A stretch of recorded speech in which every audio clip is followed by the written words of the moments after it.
زمونږ بعضې ملګري میلاد تقسیموي وایي میلاد دوه حیثیت لري، په یو حیثیت مستحب دی او په یو حیثیت بدعت دی. که منکرات پکې و دا بدعت دی او که منکرات پکې نه و دا بیا مستحب دی. زه د تقسیم هم قائل نه، میلاد مستحب دی. السلام علیکم. مولانا صاحب دا تحقیق په آپ کے مسائل اور ان کا حل کې دی چې د محفل میلاد دو طرفه دي، یو طرف د بدعت والی دی، بل طرف د مستحب والی دی. موږ خپله دا تحقیق نه دی کړی، موږ را نقل کړی دی. نو ړنده پیروي هم دې ته وایي چې د اکابرو تحقیق ته په خپل تحقیق ترجیح ورکړي. نو مولانا یوسف لدھیانوی شهید رحمه الله په آپ کے مسائل اور ان کا حل کې هم داسې فرمایلی دي چې د محفل میلاد په حقیقت کې دا دوه خبرې دي. د محفل میلاد حقیقت څه دی؟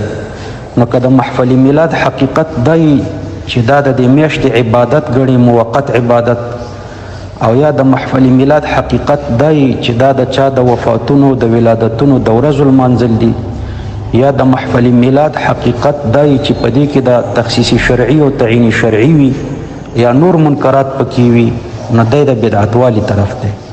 نو چې د دې بدعت والی طرف ته کتلي مطلقاً ورته بدعت ویلی دی. دوهم طرف د مستحب والی دی چې دا یو تعلیمي او تبلیغي جلسه یو علمی مجلس، نو دا طرف د مستحب والی دی.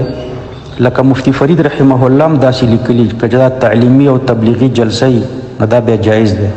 زموږ بعضې اکابرو لکه ډاګی باباجي رحمه الله چې محفل میلاد منلی دی، نو په دې حیثیت یې منلی چې دا یو تعلیمي او تبلیغي جلسه ده، یو علمی مجلس دی. بعضې نور اکابر چې محفل میلاد کوي نو دغه تعلیمي او تبلیغي جلسه ورته وایي. په افغانستان او خیبر پښتونخوا بعضو علاقو کې په دغې نوم باندې کېږي چې دا یو تعلیمي او تبلیغي جلسه ده او د ایصال الثواب په نیت یې کوي، منکرات او بدعات پکې نه کوي. نو دغه د مستحب والي طرف دی. نو دا ما را نقل کړی دی.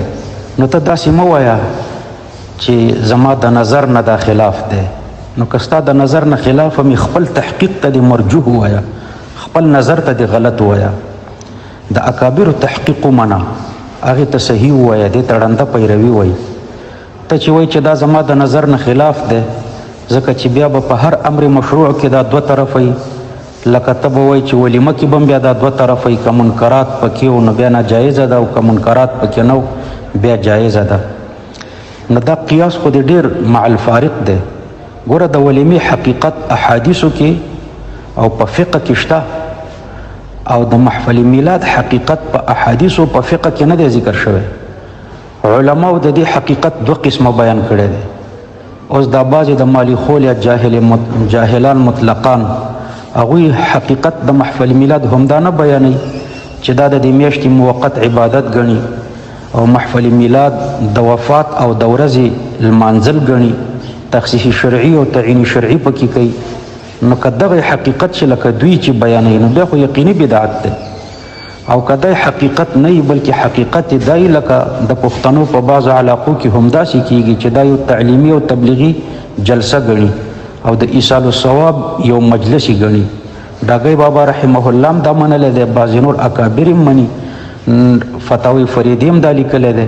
نو که دغه حقیقت شي چې دا تعلیمي او تبلیغي د صورت او د سیرت جلسه ده نو بیا خو هیڅ مشکل پکې نشته. دا طرف دوهمه دا ده مولانا صاحب چې ګوره محفل میلاد کې چې کوم منکرات کیږي دا د عبادت په نیت کیږي، او په ولیمه کې چې کوم منکرات کیږي دا څوک د عبادت په نیت نه کوي. ولیمه کې چې کوم منکرات کیږي ته د خلکو نه پوښتنه وکړه چې دا تاسو عبادت ګڼئ، هغوی به درته وایي چې نه الله مو دې معاف کړي دا ګناه ده. او په محفل میلاد کې چې کوم کارونه کیږي دا منکرات دا د عبادت په نیت کیږي. اوس یو محفل میلاد ما ولیدلو په ویډیو کې چې یوې ښځې ته ښکلې جامې ور اغوستې دي، ښکلې کړې ده او دا ناسته ده، وایي دا د جنت حوره ده او ګیر چاپېره دوی ترېنه ګډېږي، دا د دوی محفل میلاد. نو په دې کې خو دا منکرات د عبادت په نیت باندې کیږي او ولیمه کې داسې نه وي.